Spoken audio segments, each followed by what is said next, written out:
And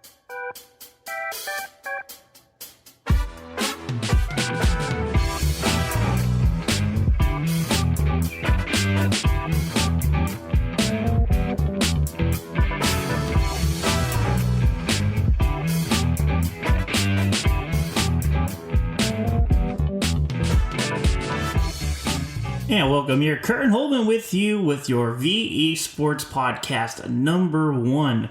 So we are doing our first sports podcast. Again, we will have our main podcast coming up into the winter time. Once we get done rolling with our wedding season, that one's going to be kind of a wild one where we'll have interviews, we'll have segments, we'll have movie reviews. I mean, kind of whatever we really want to do. We want to keep it nice and loose. We want to keep it nice and entertainment for you guys. But we did want to start a new one because, again, my background's always been in sports. Sports broadcasting's been huge to me. So now we're going to do our VE Sports Podcast. It is on YouTube. It will be on Spotify. Make sure you go to the Vern Entertainment page on Spotify to find out or to get all your updates on our podcasts when they are released. Because this will be a weekly podcast. It is starting today. And this is a beautiful Saturday morning, our sports podcast. We really kind of thought about it and how do we want to structure it? How do we want to format it? We really wanted it to be somewhat kind of like a game day. So like a morning game day, Saturday morning is when it will be released. That is when you can listen to them on Spotify and on YouTube. It's going to be a fun one. We kind of dive into the college football. It is that time of the season. College football is one of my favorite things, one of my favorite seasons. NFL too. Huge in the NFL, huge into fantasy football. We're going to dive into some of our games from last weekend. Again, Pac-12. If you know me, you kind of already sense that I'm a big Beaver fan by our logo colors. VE, the orange and black. As you've seen, we do have a lot of different color variations we do in our hats and our merch and stuff, but orange and blacks has always been my favorite. Yeah, I know it looks like I'm wearing Halloween colors all year round, but it is what it is, and orange and black. And I guess there is a pattern because one of my favorite teams is Cincinnati Bengals, orange and black. Favorite baseball team? Baltimore Orioles, orange and black. There is a pattern. But it is a fun one. But we're going to go into our Pac-12 football recap to start off this beautiful sports podcast. Last week, we saw some big games, some close games, and some blowouts. Now, it's early season for college football, so it is that time where you're going to want to get into tuning up your season. You want to get your teams kind of moving in the right direction. Week 2 football. Everybody's starting to get the quirks out. I know you had all summer to get your spring or you get your summer training, get kind of everybody working into shape. So why not start off with my Oregon State Beavers? They've taken care of business.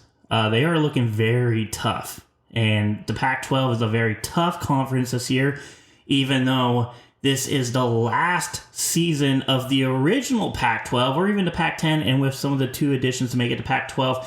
Because next year, 10 of those teams are going to be into different conferences, as in the ACC, the Big 12, the Big 10, and, the Big 10 and the Big 12 and the ACC. So it'll look completely different. Again, there's still a lot of variables going on what's going to happen with the Pac-12, or right now it's the Pac-2 with Oregon State and Washington State. Are they going to absorb that Midwest Conference teams into the Pac and try to rebuild the Pac-12? It is still kind of an ongoing issue. So we don't know for sure what's going to happen, but we hope that we can keep that Pac-12 name, because me and a lot of people in this area in Eastern Oregon, that's what we grew up with. We're on that West Coast time. We grew up watching the Ducks, the Beavers, the Cougars, the Huskies. It's going to look different, but if we can keep that Pac-12 name, that's huge, because that's what we grew up with. And it's been, again, the longest conference in college. So it is going to be very interesting to see how that divvies up, how that plays out. And hopefully Oregon State and Washington State. They're leading the charge, and they're proving it this season that they are Power 5 teams, and they are very tough this season. And why not have the conference opener next week be Oregon State, Washington State? It'll be a fun game, but we'll talk more to that on our next week's show when we dive into that game.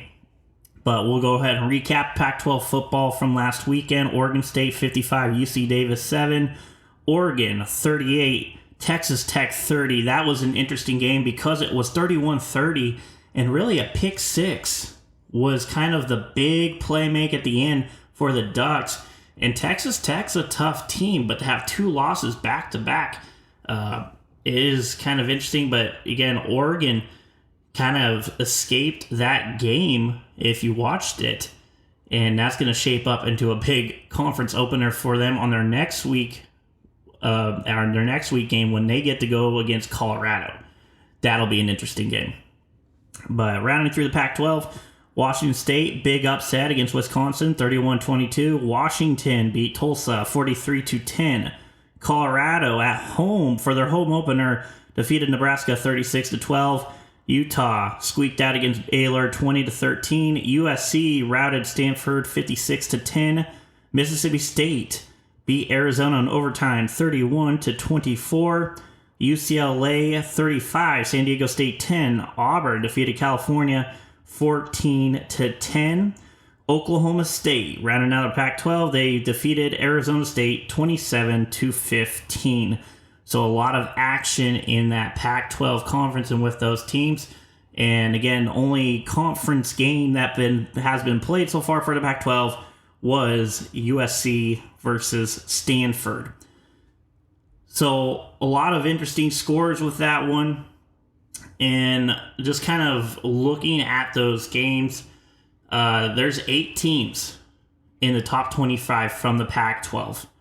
So you can see right there, there's a tough conference. They have a lot of pride to be playing with because this is the last year of that Pac-12. So it's kind of everybody's in the mix.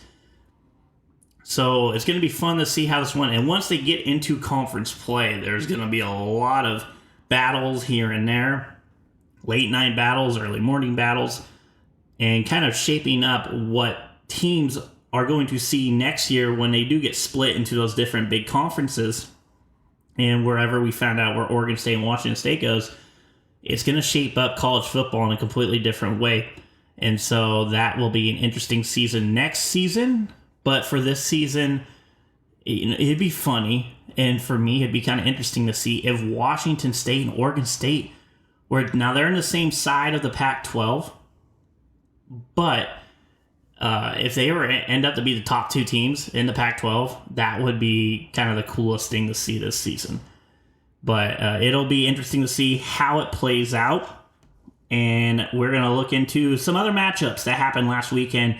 I think the biggest game, if anybody who's a college football fan knew that the big game had to be Alabama versus Texas. And Texas able to go on the road to Alabama and show up and show out when they beat the Crimson Tide 34-24. It was an interesting game. Very close back and forth, but Texas is proving that they are the real deal this year. And it's going to be shaping up into an interesting playoff matchups that we're already looking. Now, it is only week 3 this weekend. So looking into the season with these games, again, it's very early. Injuries can play big parts in how these teams end up heading into the bowl season. But Texas, very, very tough. They've got a very strong head coach in Steve Sarkisian with Pac-12 known. He's coaching at Washington for a while. And so it is interesting to see with Texas and how they've kind of rebirthed into being a perennial powerhouse, which they used to be. They've had a few hard years, especially from 2010 to 2020. They kind of had some down seasons. But before that, they were one of the top teams. And so now they're kind of regain their power to be in the top 4. And with Alabama, what I see in that game is it's not really a break game. It's two top teams. Anybody could have won that game. And so the fact that it was close and the fact that it's so early in the season, and that's why it's either you have two options. You can either set up your team to have success early on, build in to get their teams going, couple of easy games before you head into conference play, or if you're a top team, you schedule other really top teams so then you can get that footing heading into the conference and have that momentum saying, hey, we just beat the number 2 team in the nation. And now we're jumping up in there. So now we're the ones going to have the target on our back. We're the ones that have has all the momentum heading into that conference. And let's say we play some tough teams early, and now our season is going to shape up really nicely because those are on our resume. So when you look into those early matchups and you get into, okay, well, this team only has one loss. This team has one loss. But let's look at their season. Who did they play? Who did they defeat? Was it by a lot? Was it close?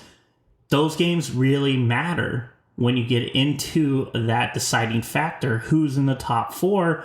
And then when they expand that playoffs with more and more teams, those don't play such a biggest part because, okay, we're in the tournament.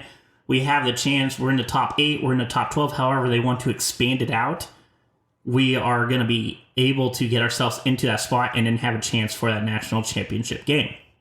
But for right now, it is very huge. And so even though I don't think it breaks their season, because if Alabama has one loss, and that means they got to go through a tough SEC conference, and they only have that one loss to Texas, and we'll say Texas wins out completely. They go undefeated in the Big 12. And so you look into that matchup. Okay, Alabama, you got one loss. You lost to Texas by 10. Texas, you're the number 1 team in the nation. If you go undefeated in that game between 1 or 2, depending on how Georgia, but Alabama's got to beat Georgia if they want to keep one loss. So it all shapes up towards the end, but it is a big game, but I don't think it breaks your season. And it actually benefits you if you have a strong season after that game. So again, it was a big game to watch, power matchups, but for both teams, it doesn't quite break your season. Especially if you win, it helps, but if you lose, it kind of does help still, because if you only have that loss, it's a top loss, and that's a very tough one. And the people who make those decisions will look at it and be like, hey, they played a top team. They're still a top team. They went through the season and they only lost by 10. That's a pretty good loss to have on your resume. Other games that we looked at, they were kind of like top 25 matchups, and there weren't a lot. Again, you're not going to have a lot in the first couple weeks of the season, just because it's either you have a big game here and there, but you really just want to get your teams on the right path. You want to get them moving. You want to get the offense going, the defense flowing. So other ones that did happen was Ole Miss Tulane in the top 25 matchups. Tulane was up at halftime heading into the second half, but then Ole Miss kind of kicked it into gear. They won that one 37-20. And then the other one was almost an upset. In North Carolina, they've started out good. They had a really good first game win, and in their second game had to avoid a up-and-coming Appalachian State team in double overtime, 40-34.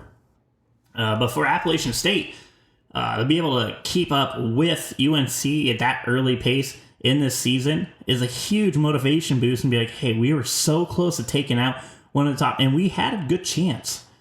But you look at, okay, the players and all that.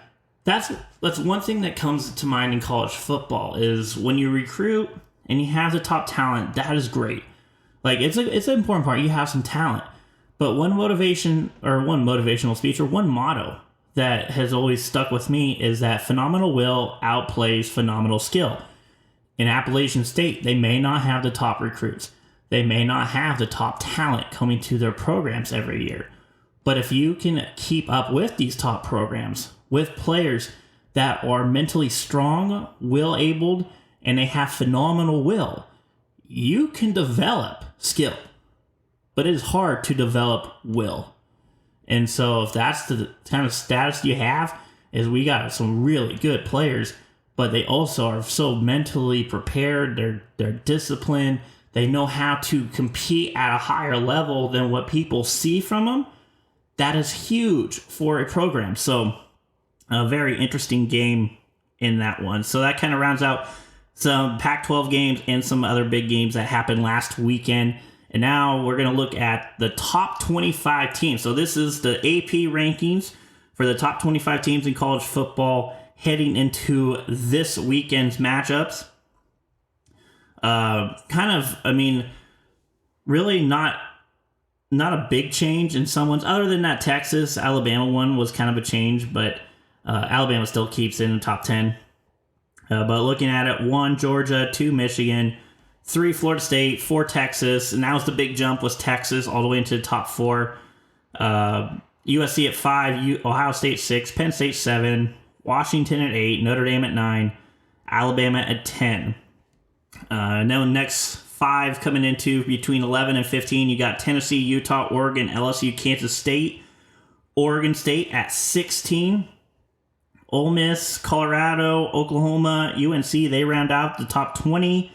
And then your last 5 from 21 to 25, you've got Duke, Miami, Washington State, UCLA, Iowa. So it's kind of interesting to see how, again, the Pac-12, they got 8 teams in the top 25. So that is a big boost for the conference, but it's also kind of bad timing. I mean, it's good timing for Oregon State and Washington State to prove to teams, hey, you guys didn't want us. You didn't want us in your programs. We thought we were a Power 5 team. You didn't think. Well, now we're in the top 25, and we've got a shot. Oregon State's looking very tough. Yes, they have it. They wanted a easy preseason to head into the conference play, because conference is going to be tough this year. But with the new quarterback and DJ and his last name, I'll butcher all over probably the place, so I'm not even going to go, but DJ, and then Aiden Childs as a backup quarterback for Oregon State, only a freshman. He's got some real star power, and I think he can develop into a really nice, and to be able to watch DJ up front is huge for him and develop in his game, but he's getting some playtime. That's kind of the fun things with, yes, you might be up by 40 points, and as a fan, you're like, okay, it's not much of a game. It's kind of gotten out of hand. I'll probably just go tune it off. But for these younger guys, you're already getting some early football experience, college football experience, which is completely different in high school. I called college football. And I've called high school football, and it is tremendously different in how it is played. It is so much quicker. It is so much faster. The players are stronger. Again, if you look at high school, your top players on high school teams may only be the second or third rotational player on a college football team. To be a starter and to be a star college player, you are a spectacular player in your own rights. So, in any level of college football, Division I, Division II, Division III, NAIA, you have to be an absolute stud to move on from high school to college. So, there is a big difference between the two, but to be able to get that experience early on is going to just add depth to their rotation and to their roster heading into these games against college players, because then you're going to say the battle of attrition is going to take place. What happens if DJ goes out as starting quarterback? He gets hurt. Ankle goes out. He's out for a couple of games. You're going to have to bring in Aiden Childs. Well, he's got experience now.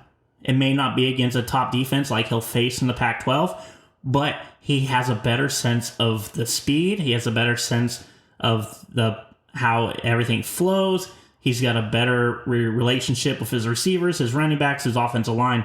So it is really good to see these young players get that experience early on. And in these games where they might not matter as much, or the game is kind of out of hand by halftime, give them experience. It's awesome to see. So now we're going to look into some of our Pac-12 or our top matchups and picks. Again, we'll look at some top 12 teams that we're looking at in some matchups. Again, there's quite a bit of matchups happening today that is going to be good teams versus not so good teams. And so we wanted to keep our eye on some of the matchups we're looking forward to and see how they progress. First one, again, Oregon State fan. San Diego State at Oregon State. It is nice to see Oregon State at the home stadium. Again, they put a lot of new renovations in there, and the one thing I'm excited in November, I'll actually get to go down and watch them host the Stanford Cardinals, so I'm excited to see that, but excited to be at the new stadium. I've been to the stadium a lot of times, seen a lot of games there, and I'm excited to see all the renovations and all the hard work they've put over the last couple of years in that new stadium. But there are Oregon State's 24.5-point favorite. I'm taking the spread. I'm taking Oregon State. They're tough at home. I think they go big on San Diego State. And so that is kind of what I'm looking for. Another interesting game, Washington at Michigan State. 16-point favorite, the Huskies. I think they'll cover the 16. It'll be tough, but I'm going to take Washington in that one with the spread. Michigan State, there's a lot of, if you haven't paid attention, there's a lot of commotion on that football program the last week. Really the last year, but the last week kind of came into, they started to have some revelation. I'm not going to go too much into detail about that, but you can look it up on yourself. You can look it up about the whole coaching thing and issue they have with Michigan State football. But again, that's a lot of, I think, bad press for the team. And so their mindset may not be into the game as much. And so I think Washington will cover. And that Husky offense is very tough. Michael Penix Jr., top quarterback, one of the top quarterbacks going into the draft, most likely this season. He'll be a tough player, and he'll be one of those guys that you'll look forward at the end of the year, possibly in that Heisman race. Another one, Hawaii, Oregon. Oregon's going to take that win. I think they'll bounce back. They're like, okay, Texas Tech, it was a close game. We're going to take care of business. They scored 81 points the first game of the season. Hawaii struggles a bit, especially this season. I'll take Oregon. I'll take 37.5 points is a lot on the spread. But I think in this case, they'll cover, and I think Oregon will take the spread. Here's another one. This one's interesting, because depending on how you look at it. Colorado State at Colorado. Okay, Colorado's at home. They're a 23-point favorite. Now, looking at this game, at the beginning of the week, you're like, okay, Colorado State, Colorado's looking tough. They're playing well. They're 2-0. They've got Deion Sanders as their head coach, and he's got the team firing on all cylinders. Colorado State struggled a little bit this season, and so you're thinking, okay, Colorado, they've got 2 games under their belts, got all the new players. They'll be in an okay setting. Well, now you've got some commotion between the head coaches. And I think it's not so much a big story. It's a big story in that mind, but it's just kind of interesting on how you perceive it. Because you had some comments made by the Colorado State coach talking about Deion Sanders and how he was wearing his hat and his sunglasses at the game or when he was talking to him and stuff like that. And I don't really want to go too much in details. You can look up on your own time if you want to.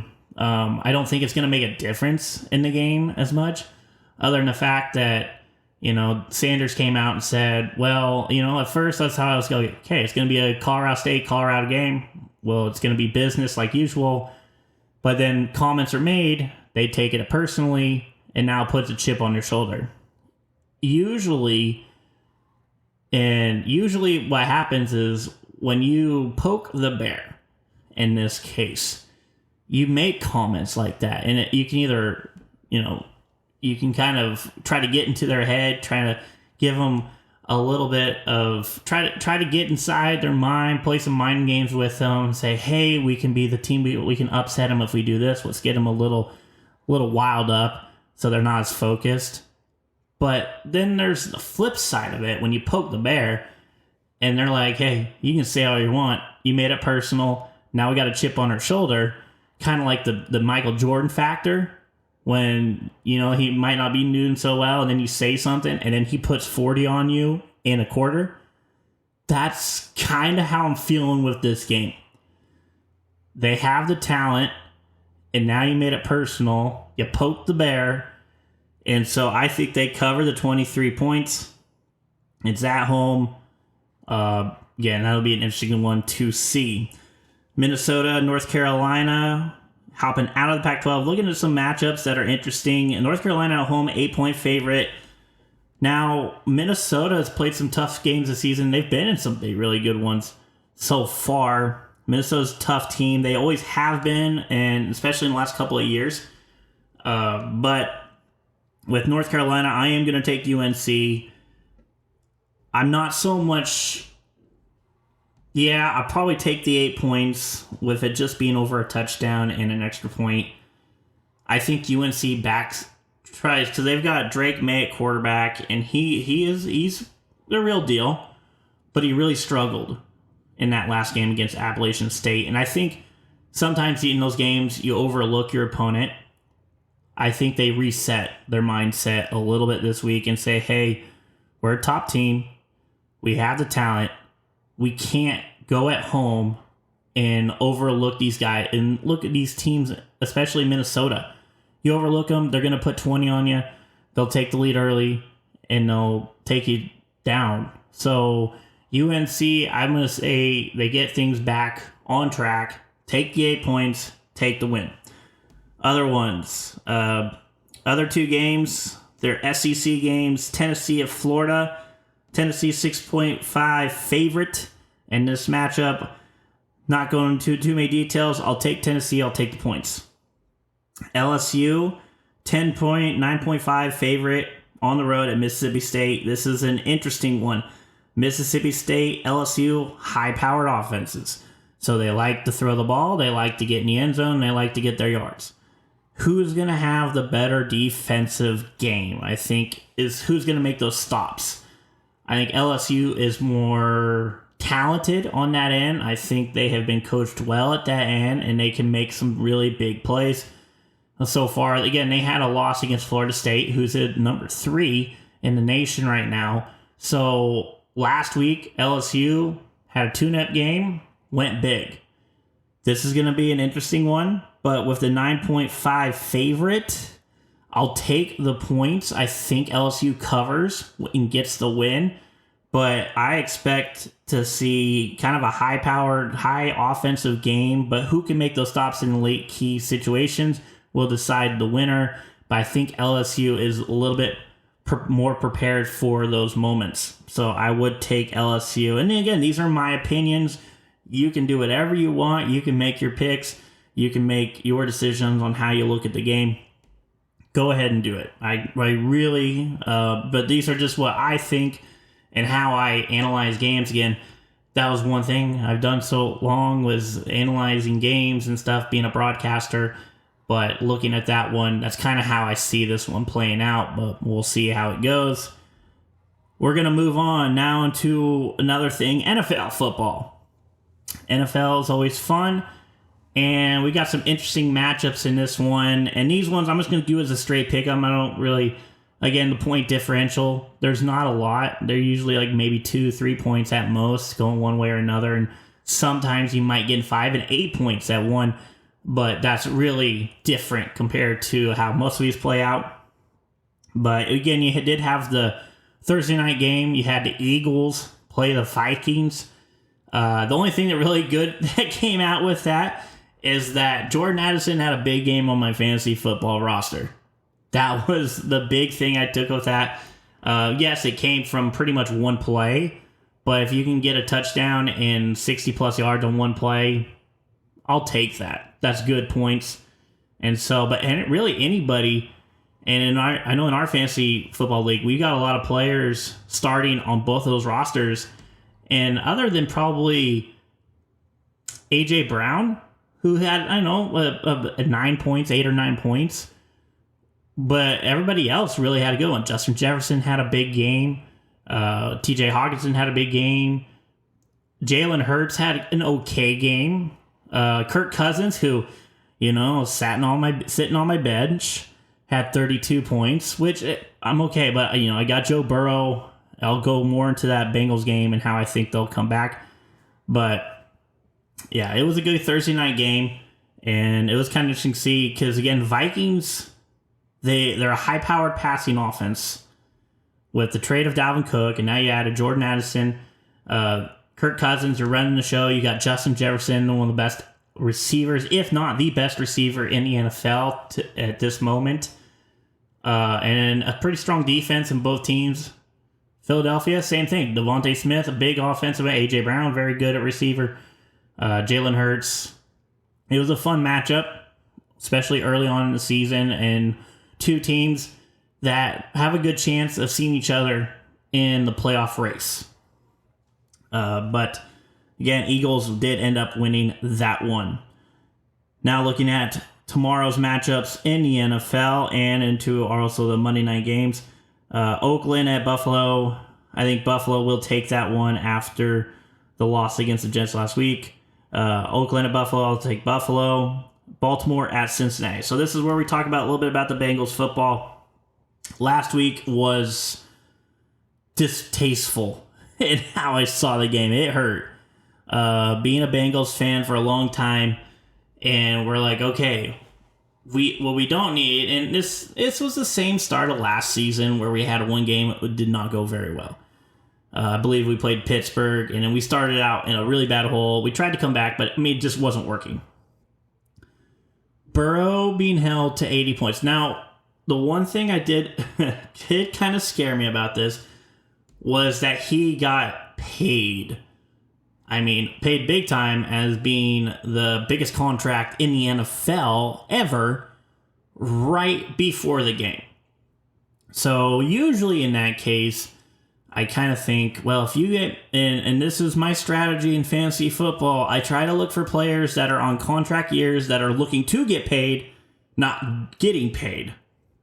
So I had a bad feeling just in the sense that, okay, he got his contract and now it's his game, and he's still coming off an injury. So he was a little bit banged up heading into that one, not playing at all in the preseason. So a lot of it was his first snaps, getting in a rhythm. But when you're that good of a quarterback, I think you bounce back. And so I'm hoping that he can get things back on there, especially when you got T. Higgins and Jamar Chase. Again, T. Higgins I had on my fantasy football roster, a goose egg. So not good in that sense of last season, but I think, or last weekend, I think they do come back. Baltimore kind of had a rough game as well, but I think at home, the Bengals, and last week's game, you got to give a lot of credit to that Cleveland defense. They are for real. They have some top talent on that defense, and they made life miserable for that Bengals offense and their high-powered threats. So I take Cincinnati at Baltimore, hoping for a big game from Burrow and Higgins, so I cannot have a tough fantasy matchup this weekend. We're looking into Kansas City and Jacksonville. This is my upset of the week.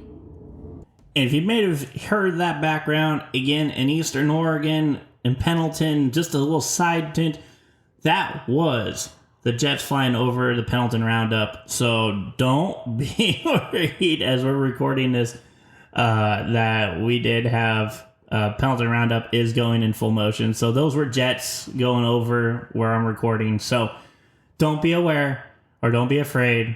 But that was just a little bit of some Pendleton, Oregon stuff you guys just heard. So back into these matchups. Talking about the upset, I think, of this week. And I don't know if you really consider an upset the way they played. But just in thoughts of it, Jacksonville hosting Kansas City. Travis Kelce will be back for this game. And I'm still picking the Jaguars. Now, you also have Chris Jones coming back for the Chiefs. That's a huge piece for that defensive line. He's coming back. So you'll have both top guys and Mahomes.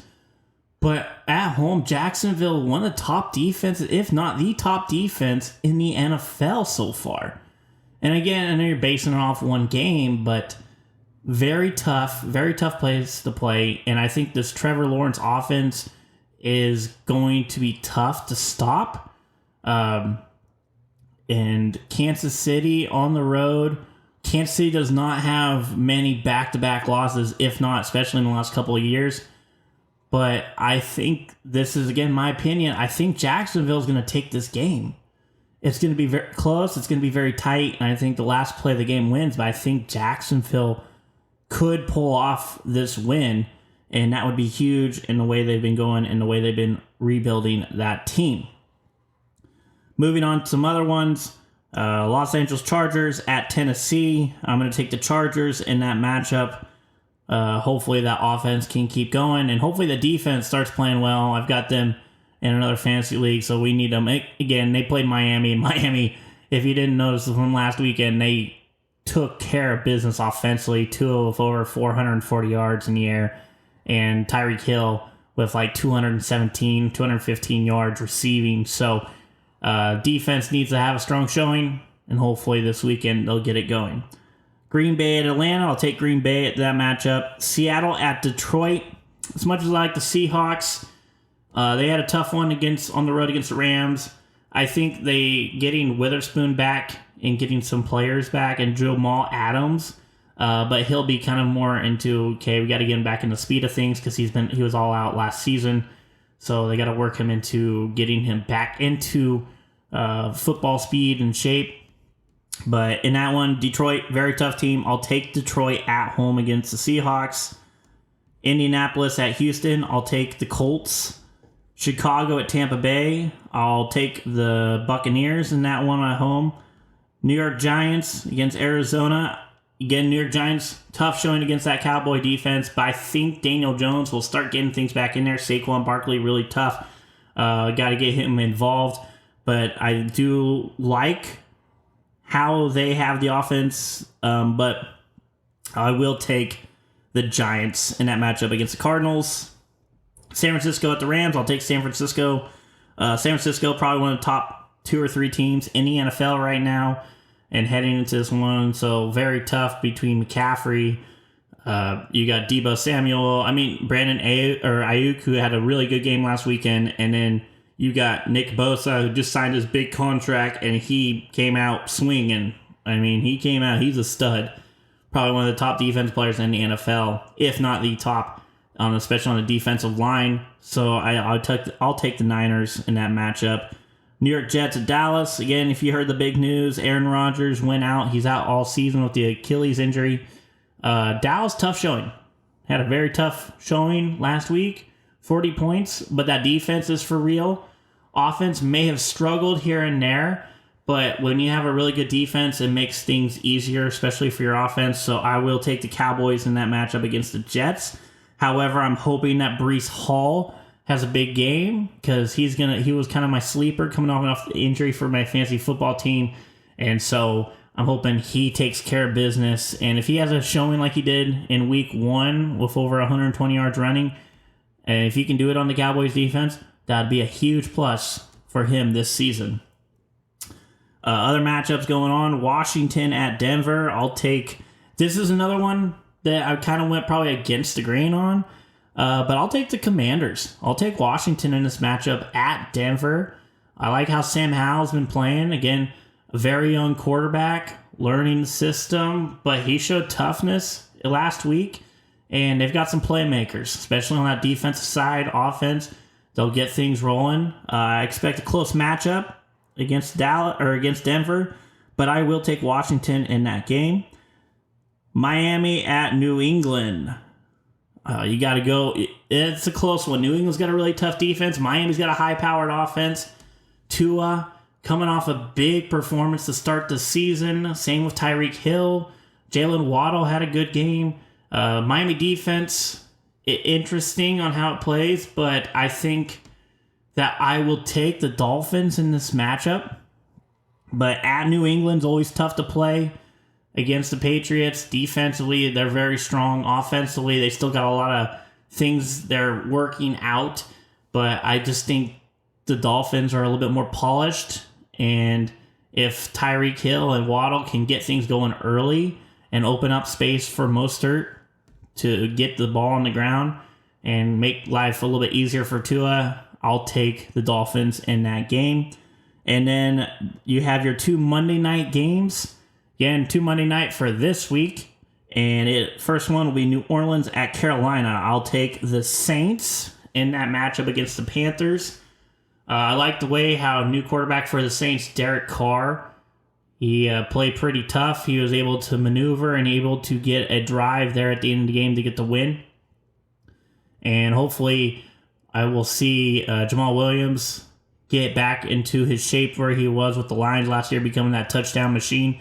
So if they can get those things going, then I will take New Orleans in that matchup against the Panthers. And then you've got Cleveland at Pittsburgh. Pittsburgh had a rough week 1. Cleveland had a very strong showing against my Bengals. So with that respect alone, I will take Cleveland in that matchup against the Steelers. So those are my picks for the NFL slate coming up starting tomorrow and throughout Monday night.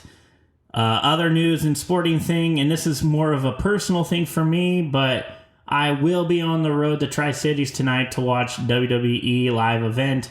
That's something I'll probably talk a little bit more sports-wise here throughout the weeks, especially as we go through might have to look at some of the pay-per-views coming up for WWE, because I am a big wrestling fan in that sense, and wrestling promos were really things that made me kind of fall in love of being on a mic and being able to talk and speak, and you can kind of hear my voice. I like the energy, and so hey, when you have good promo work, you bring a lot of energy that makes people feel good, but also kind of brings a story to it. And so I love telling stories, but I also love making stories that people care about, and that's what wrestling does.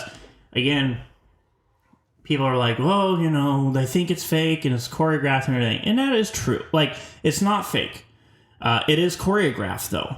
A lot of the moves, yeah, they might plan it out and stuff like that, but these guys are grade A athletes. I mean, they are real wrestlers. They're either football players. They're professional athletes, and they put their body on the line for everything they do. You get hit by a chair, you get hit by a chair. Now, they know how to make it look worse than it is, but you're still getting hit. And so, but it's a lot of fun. That's kind of my draw of it. It's entertainment. You're bringing a show. You're making people care about these characters, and you're telling a convincing storyline that they can relate to. And so that's I'll watch a few here and there on TV. I think they've done a really good job in the last couple of years of kind of bringing back what they lost. Because there was a span where, they tried to go more of a direction that was towards a younger audience, but you lost a lot of the people that fell in love when they were young and grew up with it, especially through the Attitude Era and through probably the 2000, like 2007 or 8, my era. And so they were a rough patch, but now they're trying to go back into that. They're bringing some edginess back into it. They're bringing compelling storylines. And so it's just always fun. But if you've never been to a live event, I haven't been since I want to say 7th grade, 2006, 2005. And that was such a fun night for me because at that time, and still one of my favorite wrestlers and performers was John Cena. And being able to see and it was in the midst of that John Cena Edge rivalry. If you're a wrestling fan and you're listening to this, you knew how big that rivalry was and how real it got. Like, those guys were at each other for months leading up to their big match. And they had a lot of big pay-per-view matches. They had a lot of different angles in the storyline. And so being able to see one of those play out live, and it was in a steel cage match, and there was a lot of drama here and there, it's a whole different feeling. When you're there live, and it could be thousands of people, hundreds of people, but the energy is cranked up to 11. You got music blaring when they're coming out. You got fans cheering or booing. There's all this excitement going around one way or another. You could hate the guy, you could love the guy, but there was no in between. And it's like everything it's just like cranked up all the way to the max, and they're just so much fun. There's just so much energy.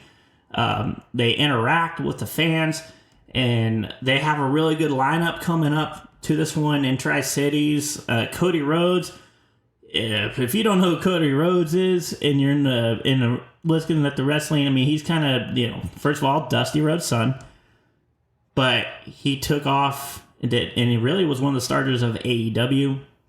After WWE kind of wanted to and kind of find his own way. And, I relate a lot to his character and what he did, because that's kind of what I did. Like, if you think about Vern Entertainment, where it is today, it's kind of that same feel where, because of some circumstances that went on in the world and whatnot, I needed to go my own path. What I did for so long, I did it, and I'm thankful that I did it. And how it's ended and where it was, that is all stuff out of my control. But I knew that, and kind of like his storyline. If you go watch his documentary on Peacock, it really is fascinating. You kind of dive into, but it is very. I recommend it. Again, I'm stuff like that. Sports documentaries. I love. I can listen and watch those all day. They mean a lot to me. I relate a lot to it, and how struggles throughout and everything. It does. It relates to me a lot, and being able to see and that path that he took is what I did. And it forces you to invest everything onto yourself. I mean, there's going to be people throughout your way that are going to help you get what you want. And I have a lot of relationships that has happened, and I think that I have them because, I'm not going to be in the same spot I am today without them. So, but it also lets you see, what do you want to do, and get to the point where you need to invest into yourself. You need to say, if it's going to happen, I need to make it happen. And so that character alone relates to me, and I'm excited to see him live. I may or may not have a sweatshirt about him or have his thing, but it just it means a lot for me. And that's how when I grew up, roof wrestling, that's how I related to it. I related to all these different storylines, all these different characters. You can pick apart, and how does it make you feel, but also how does it go into your own life? How do you use what they've done and apply it to yourself? So that's the feeling that entertainment does. That's what wrestling does for me. It may not be for everybody else, and I get it. And that is your opinion and everything. This is my opinion. This is how I feel about it. But there's a lot of characters in there that I see that I relate to, and so I'm going to be drawn to that. And then seeing how it plays out, it's just going to be fun to see. I can't wait. So I'll be there tonight, and I'm excited. It's going to be a fun show. I mean, going to a live WWE event is like nothing else. It really isn't. Now, to put it in comparison, if you're a rodeo fan, it's like going to a PBR. That would be the comparison in some way, especially if you go to WrestleMania. That's on my bucket list. There are a few wrestling pay-per-views in big cities that I do want to be able to go to in my lifetime. And a WrestleMania is definitely on there. Royal Rumble would be another one. A lot of the main pay-per-views would be a lot of fun to go travel and just have a great weekend at. So, but these live events are so much fun because, again, it's not on TV, so they can be a little bit edgier. They can play with the crowd, interact. It's just going to be a fun night. I'm excited for it. So that does it for us here and our podcast number 1 of the VE Sports Podcast. I'm excited to get this thing rolling. Again, this will be a weekly podcast, all pretty much based around sports, kind of my background and everything. So we will keep an eye out of games and stories going on throughout the week. And we will see you next weekend. Again, this will be on YouTube and Spotify. If you're listening to it, great. On any of those platforms, awesome. Go ahead, click, subscribe, so you can keep up to date when we release. And again, our main podcast will be more into the winter. So stay tuned for that. They'll all be on the same page, so you can listen to VE Sports and you can listen to the VE there as well. It'll be on the same page. So everybody have a great weekend. We will see you next week. This has been the VE Sports Podcast.